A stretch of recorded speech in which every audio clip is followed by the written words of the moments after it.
Hi, welcome back to Unreal Tournament, and I know what you might be thinking, Christian, we've seen Unreal Tournament in the weekly waypoint before, what makes this so different? Wait a minute, why are there black bars on the edge of my screen? This unnerves me, this unsettles me, I need an adult. Fear not, I am technically an adult. I will walk you through it. This is the Unreal Tournament that I grew up with. This is Unreal Tournament for the PlayStation 2. That's right, if you didn't know, the original Unreal Tournament 1999 actually had a console port. In fact, it had two console ports. I believe there was a Dreamcast version, which I have never laid eyes on. That might be a fun project one day. I don't know how much it differs from the PS2 version. But I can tell you that the PS2 version differs from the PC version in a fair few ways. For instance, this map that you're seeing right now, and every map that you will be seeing in today's video, we go through 5 of them, is unique. It is exclusive to this version of the game, and I remember actually looking up to see if anyone had ported these maps to the PC version because I missed them, and at the time they had not, but now I think people have been working on it, so that's pretty cool. But yeah, it's a very early console port of a PC game, so how does it fare? Well, first of all, the original control scheme, the default control scheme when you boot up the game is very weird. It's like, I think it's left stick to run left and right, but right stick to run forwards and backwards. It's something weird like that anyway. But this was my very first-person shooter, so it is a miracle that I am able to play these games at all if that was my introduction. Thankfully there was also a B scheme for controls, and that is what you would expect with left analog stick running you around and right analog stick aiming. Gosh, how avant-garde. Some other notable differences, you can only have 3 bots maximum on any map that I have noticed or attempted. And also, I've noticed there are some like really minor changes, like I think the shock rifle fires a little bit faster than it does in the PC version. You'll also notice that there is a generous amount of aim assist owing to this being, you can only play it on controller, and it was one of the earlier first-person shooters that you could play on controller, so a lot of this stuff was being done for the first time. I'm sure Halo probably came out first, although I'm not sure, I might have to check that. Oh no, never mind, this came out the year before, so yeah, we are really breaking ground here. We are on the cutting edge of first-person shooters on console.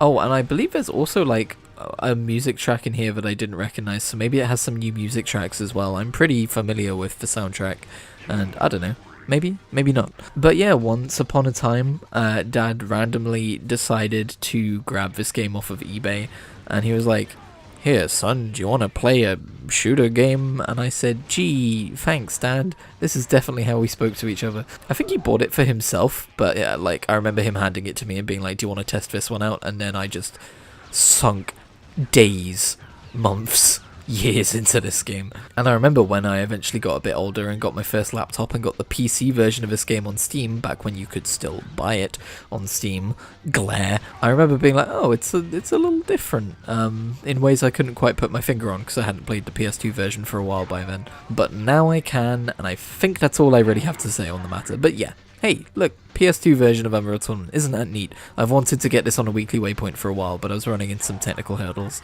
But no longer. Now it's time to talk about what I've been playing this week, and the main headline for this week is, can you believe another MMO that I am playing is doing a limited time event in which you can gain power at an exponentially faster rate for some cosmetic rewards. Can you believe that is happening simultaneously across 2 goddamn MMOs that I am playing? That's right. World of Warcraft Legion Remix has gone live. For context, the other one is RuneScape Free Leagues. But yeah, Legion Remix, for those of you who aren't aware, it is a chance to go back and it's almost like playing the original expansion, Legion, again, like the launch feel of like everyone playing through the zones, experiencing the story, that whole shindig. It is, in my opinion, the closest WoW have ever come to being able to recreate that fresh expansion feeling outside of actually launching a fresh expansion.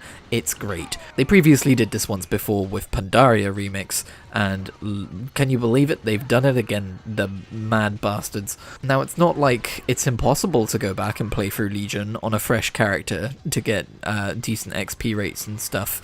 Nowadays, like, we do have time walking campaigns, but Legion Remix offers a whole slew of assorted goodies to collect while playing the event, and also it has a whole thing where, like, you can also play through the patch zones after they unlock so that you can experience those stories and still get relevant rewards for them, which you can't really do in a time walking campaign. But I think the most important thing here is just that it's an event and the entire community, or 90% of a community, is playing it at once, and it just feels great to be running around alongside everyone else. I have said in the past that I would like an offline version of World of Warcraft if they ever, like, have to shut it down for any reason, and I say that, like, without thinking that they would be losing much by doing that, but honestly, events like this and events like the Collector's Bounty really do give a sense of community that you don't feel very often in World of Warcraft, and it does make me realise that actually you would be missing a pretty important element of a game if it were to go single player or offline mode or whatever. It makes me realise that one of the reasons I don't do the time walking campaigns as often as I could is because they're usually like a desert. There's like no one playing them, or at least you're not really sharded into a server with a bunch of people playing them, and it just kind of feels lonely, which is fun to consider when you also consider that no one's saying anything to anyone. I've put a few things in general chat and public chat here and there just to kind of like test the waters of, you know, ambient multiplayer gameplay, I suppose, and no one has ever responded. It's World of Warcraft, everyone hates everyone else, but we do like playing alongside each other. Now, if you want to see my travels through Legion Remix firsthand, you can always go and check out the video that I uploaded yesterday, but just to discuss it a little bit. I'm old enough to have been one of the original Legion players when the expansion first launched, and it is probably my favourite expansion out of all of them, although I do have a soft spot for Warlords of Draenor, which sounds heretical to say, I know, but it's also because I was kind of like exploring the game for the first time and leveling alts for the first time, so you can probably understand that, right? Nobody had anything to do except for me, because I was discovering how paladins worked and how warlocks worked and how hunters worked and so on and so forth. Getting back to Legion Remix though, I am playing a warlock, I'm maining a warlock, I think I'm gonna say, because if it's anything like Pandaria Remix, you will kind of have a main character. And thinking about it, because I did originally play through at least the intro to all of the Order Halls, if not very far into each one, the Warlock Order Hall is probably the one that I was interested to see more of, and also I think they've got one of the cooler fell-tainted mounts, or whatever they're called. And so I spun up Vendra, who is a Draenei, but not any old Draenei, she is a Manari Eridar. She doesn't have a red skin, she has a kind of Archimonde dark blue skin, but she has the glowing green eyes. I made her bald, I gave her ram horns, and it's an absolute vibe.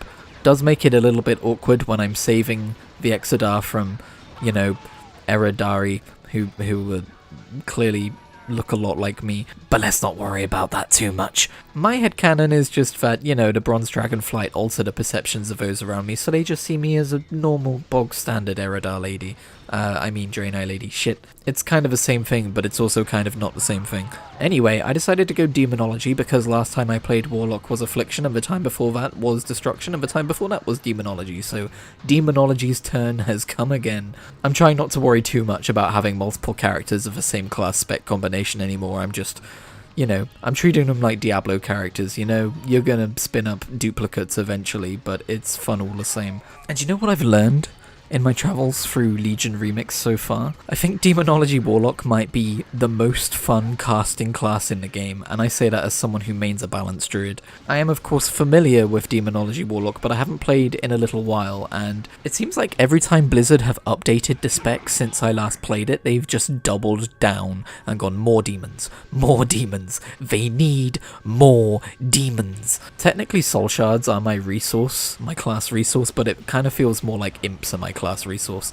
I've been referring to it as like the kitchen sink class, because when you talent up and you start like compounding the effects of the different talents, you can have so many imps spawn at once while you're casting spells that I have literally thrown 21 imps at someone And that's on top of having my Felguard and being able to summon Dreadhounds and being able to summon like a Demon Tyrant and being able to summon like so many other demons on cooldowns. Demonology Warlock is so fucking fun. Whoops, I dropped an F-bomb. Anyone viewing this video on a library suddenly doesn't know that this video exists. Just a little restricted mode joke for you. But yeah, I'm having great fun on Vindra. I've played through Azuna, Val'sharah, and High Mountain in that order. I have hit max level, but I do still need to do Stormheim and Suramar. For a while I thought Azuna might be my least favourite zone in Legion, but I remembered very quickly, no, it's actually Stormheim. And it's not because of the Valajar or anything like that, they're cool, I enjoy that part of the zone, I enjoy the Storm Drakes and everything, I enjoy the vibes. But the intro to the zone is a faction dispute based upon the most contrived bullshit, and it has always bothered me, and we're now in a part in World of Warcraft lore where faction disputes almost don't exist, and I'm so happy about that, and it just leaves such a bad taste in my mouth, especially knowing that out of all the amazing Legion plotlines, this is the one we chose to pick up and run with for the next expansion, Battle for Azeroth. I think because it's post-Pandaria, and I was so invested in the Pandaria plotline about the follies of war and peace between the factions and everything. I remember when I saw the faction dispute in Stormheim for the first time, I was just so pissed off. And that feeling has only festered over the years, and also just the quest design I find at the start of that zone to be a little bit annoying. So I've kind of stalled at the start of Stormheim there for a minute, but I really enjoyed Azuna, I really enjoyed Val'sharah. I think my favourite experience is probably High Mountain. Val'sharah was always my favourite Legion zone, but honestly High Mountain might top it now. It's just such a goddamn vibe. I don't think there's a single character or questline in High Mountain that I dislike. But yeah, hitting level 80 is not the end of a player power journey, it's far from it. I must continue to accrue infinite knowledge to gain more infinite power, and then there's also a whole bunch of achievements which I need to do and so on and so forth. But there's this one quest line about accruing enough infinite power to get this sick ass looking transmog. I know my eye level can go up quite a bit higher than it already is. I gotta put some more power into my artifacts weapon as well. So plenty of travels ahead for my Legion Remix main, but I am getting itchy feet in terms of making alts. Especially because this is such a fantastic opportunity to see the Order Hall storylines, because they skip all of the mission table stuff, which used to like time gate it. So now you can just focus on doing the quests which have actual story meat on their bones. So I think I want to do Paladin, I want to do Death Knight. I have already done Druid and Demon Hunter back during the original Legion. I might want to do Mage. Monk and Priest are probably the two I know the least about, but I did main a Monk and I don't think I love Shadow Priest. I mained a Monk in Pandaria Remix, I should clarify. I do want the Rogue mount, but I don't want to play Rogue, so that's one I'll probably just buy for bronze. But yes, plenty of gameplay ahead of us in Legion Remix. It's going to roll out over the course of the next few months, and of course player housing is on the horizon as well. Like, we're talking less than 2 months away, which is kind of insane. I know that's going to be up on the PTR soon, but I'm not a PTR guy, so I'm just going to wait. But yeah, it's a pretty good time to be a WoW player right now. There's also all the Midnight Alpha stuff going on, and I'm doing that thing where I have to decide just how much I want to know ahead of time versus how much effort do I want to put into dodging spoilers. WoW continues to be a pretty frustratingly unique beast in just how careless it is in how players find out about important story beats. This is a controversial opinion, but I personally think that they should shelve PTRs and alphas and betas and just hire QA staff. As far as I know, World of Warcraft is the only big time MMO that still relies on players to do the bulk of the testing, and due to that, we end up knowing how the expansion is going to play out before we actually play it, and I think that really hinders people's appreciation of the game's story. Combine that with YouTubers who need to earn a living and do so by drawing your eyes to their videos, and slowly over the course of months in the alpha and the beta, they get more and more like, well, everyone already knows this by now, right? I can put this in the thumbnail to generate clicks. It happens every year. or every expansion cycle, and yeah, it's inevitable. Next topic! Update on Diablo 4, because last week's weekly waypoint was set in Diablo 4. There was a 2GB patch, a small update, and I'd since discovered that I should not have bought the game on Steam, because if you have the game installed on an external SSD like me, it hates that you've done that when you're trying to install an update, and it broke, and it started re-downloading and reinstalling the entire game, and it hitched, and it failed, and then it tried again, and it was using so many resources from my PC while trying to do this, I could hardly do anything else, and it took 3 days. 3 days of off and on, unpausing it and being like, right, fucking go do your thing, I'll watch YouTube or something, and it hitching and going no. I actually tried to refund the game even though I had 7 hours in it, because I was like, look, I went over the whole thing about why I bought the game on Steam despite having the expansion itself on Battle.net last week, but I was like, look, the base game is now on sale on Battle.net. Can I just refund this and buy the base game itself? And save myself £10 and a lot of headache, because apparently the Battle.net version doesn't have this problem. But no, that was denied. So I guess this is just something I'm going to have to deal with every time there's a small update to Diablo 4. So I don't know how much Diablo 4 is in my foreseeable future, if it's going to keep doing that, because that was really frustrating, as you might imagine. But in other Diablo news, I bought Diablo 2 again because it was a tenner. And I've played some of it on Xbox, but sure, let's get it on PC with the good old-fashioned point-and-click controls. Have not played much of it, but did roll a paladin, and I cleared the first dungeon, and it's just so charming and nice. It's also a little archaic. I do remember the reason I gave up on it when I was playing it on Xbox was because I hit a brick wall in terms of... Maybe not a brick wall in terms of difficulty, because it does have traditional leveling. Like, the enemy levels don't go up with you, so you can just go and grind and have an easier time of it by out-leveling them. But when you die, you do drop your equipment, which I hate that for a game mechanic, and I wish there was a difficulty mode in which you could turn that off. But I have now learned that if you just leave your lobby and reconnect, you have all your stuff outside of town in a little gravestone right there, so you don't necessarily have to try and buy enough equipment to be able to wade in to get your old equipment back, kind of thing. However, doing so will only spawn the most recent grave, so if you've died multiple times, don't do that. And I've also seen some people complaining about bugs where their items just did not spawn in a grave for them, which is, hope that doesn't happen to me, because that would be an instant uninstall.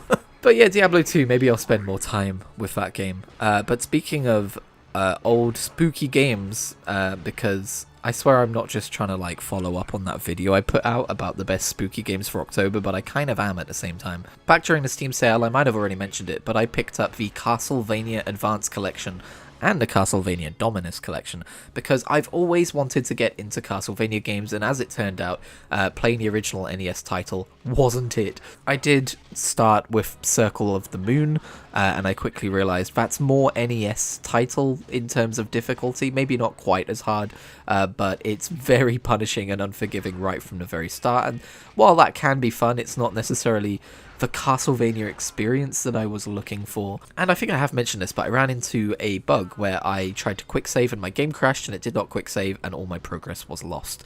So I am now playing Harmony of Dissonance, which I know is not the best GBA Castlevania, that's apparently Aria of Sorrow, but I decided to start with Harmony of Dissonance first because then we're on an upward trajectory, right? And I'm kind of falling in love with that game. It's so good. Something I'm realizing is it's a perfect game to play while you're on a Discord call talking to friends. So I don't know necessarily how much fun and how much it will hold my attention if I'm just playing it alone by myself. But I think it might be my new, like, if I'm on a Discord call with friends and we're not necessarily doing anything together, I'm just gonna fire up Harmony of Dissonance and play more of it, because it's like the perfect split of attention of like, yeah, I need to pay attention to what's happening on screen and where I'm going, but at the same time, while I'm running back and forth through these areas that I've been through 7 times before, I'm also talking to my friends, so I'm not exactly bored. And yeah, the combat's really fun. I love, because I have played a decent chunk of Castlevania NES, I am familiar with a lot of the movement systems, and they haven't changed that much, at least not by Harmony of Dissonance. And I love using the whip and being able to modify the whip and finding all these secrets and, finding different ways to get to the different rooms, and suddenly I know how to crouch slide, and that opens up whole new portions of the map to me. That's right, I'm discovering Metroidvanias, and that also reminds me I really do need to get back to Metroid Prime as well. This is the Castlevania experience that I wanted, this right here. Except for the time when I quick saved after defeating a boss and the game crashed and there was no... Why is it like this? I'm not seeing any negative reviews online about this. Why am I seemingly the only person having this trouble? I have decided to forgo quick saves and to just use the game's traditional saving system because they're not that punishing. I think something in general with my gaming habits that I'm realizing is that I spent so much time earlier this year with specifically RPGs and like turn-based RPGs that I'm feeling a little starved for just action games like Batman Arkham Asylum and Castlevania Harmony of Dissonance. I'm just reminding myself that yes, this is also a thing that I want from video games. But yeah, no real progress on Batman Arkham Asylum this week, unfortunately, because I've just been so wrapped up in Legion Remix. I gotta stop playing these MMOs. I would get through so many more games if I did, but then I wouldn't be playing MMOs, and I love MMOs. Now, coming out later this week is Pokemon Legends ZA, or ZA, or Z to A, as I've heard some people call it. And this is a weird one, because... I've pre-ordered it. I pre-ordered it from Nintendo, so I'm going to get the cute little action figures, you know what I mean. And, there is, a subconscious part of my brain, it feels like, which is super excited about this game. I can't wait for it to arrive. I can't wait to get my hands on it. I can't wait to play it. But a more conscious part of my brain is just kind of dubious about it. Like, it looks fun. It looks good. There is still part of me that wishes they'd gone in a different direction for a Legends Arceus sequel. I don't love that it's modern day. I don't love that it looks more like it could have just been a mainline game in terms of setting and plot. But I love Legends Arceus. And I'm so excited, but I'm also... I don't know how to feel. I don't know how I feel about it all taking place in a very flat city with not much environmental variety. I know we've got those areas where, it's a park or whatever, but realistically speaking, I don't know if that's going to be enough. We'll see. This game has the potential to not hit, but this game also has the potential to hit. I will, of course, be choosing Totodile for my starter. He is the best boy out of all of those best boys. I am avoiding leaks about Mega Evolutions, and I don't know if they've leaked, but there's probably new Final Evolutions for our starter trio as well. But yeah, I'm looking forward to that arriving this Thursday. I could have sworn at some point my pre-order said Friday, but it also said it will arrive on release day, and release day is Thursday, so shrug, we'll see what happens. I do work on a Thursday, we'll see what time of day it arrives on Thursday, and if I actually have time to play it. For my own sanity, maybe I should just pretend that it's going to release on a Friday, because I know what'll happen. Thursday will roll around, I'll be super excited, and it'll be like, your package is arriving by 5 PM, and then it'll arrive at like 4:55, and I'll have to leave, and I'll be like, fuck! Now, shall we talk about comics a little bit? I would like to talk about comics, because while this is not Kritigri Talk Stories, me talking about my reading habits has been a thing in the Weekly Waypoint for a while, and hey, if you follow both channels, you get a little bonus. If you're not aware, Kritigri Talk Stories is my second channel where I review not just comics and graphic novels, but also books in general, and shows, and apparently movies, but that's happened like once. Anyway, I'm having to start scheduling my reviews out because I'm getting through quite a lot in quite a short amount of time because I'm reading some really good shit right now. I read through Daredevil Born Again. I've almost finished Batman The Long Halloween already, despite starting it very recently, and it's a fairly chonky little compact comic. But the main thing I want to talk about is I've been neglecting Marvel Comics for the last like half a year or so, and it was partially due to how I was tracking what I was reading. I didn't really have an answer for tracking reading single issues digitally, but now I do. Without it being a chore, I'm just gonna put like, oh, I'm gonna read this run of this comic, and then I'll put down in my spreadsheet when I finished the run and what I thought about the run. Whether the run is like an entire volume of comics or a particular writer's run, You know, I'm not going to think about it too hard. I'm just going to do what feels right in the moment. And I was thinking, what Marvel hero do I want to know more about? Because I've read a ton of Spider-Man and I've read a ton of Daredevil. But there's, unlike DC now, because I've been doing so much DC reading recently, there's still a ton of characters in Marvel that I want to get to know. And for now, I've settled on 4. I watched a video talking about the best place to start, or the best places to start with 4, and I've settled on the 1998 Dan Jurgens run. Dan Jurgens? Jurgens? Whatever. And I'm 2 issues in, and I'm already like, oh, this is going to be good. This is going to be a good run. I can feel it in my bones. I did read the very beginnings of the J. Michael Straczynski run from 2007. I got like 3 or 4 pages in. I was like, this is really good. I would like to know the context behind where he is now, so I'm going to read Volume 2 first before I read Volume 3. And yeah, follow me at Kritigri Talk Stories on YouTube if you want to hear my thoughts on that when I've got through it, because I think it's going to be a really good time. I think I've chosen the perfect character to get into for what I'm currently after. I never knew that Thor had the whole secret identity thing as well. That's not a thing in the MCU. That's not a thing that people tend to talk about regarding that character. But it seems like sometimes he like shares a soul with a mortal person and has the ability to transform into Thor. Like it was a thing in Silver Age comics, and it seems like it's a thing in the Dan Jurgens run as well. So I'm excited to see how that plays out and just learn more about that mythos, because I think something that's really cool about Thor is that it's not just a take on Norse mythology, it's a take on Norse mythology as included in a wider science fiction world. And so you kind of get space Vikings a little bit, you know, it's cool. Someone's just showing up in the realm of hell who is very much not part of Norse mythology and looks very sci-fi. And I'm like, ooh, that's a really fun mix, actually. Anyway, that's going to do it for this week. Thanks for stopping by. Check out the channel, and I'll catch you in whatever I make next.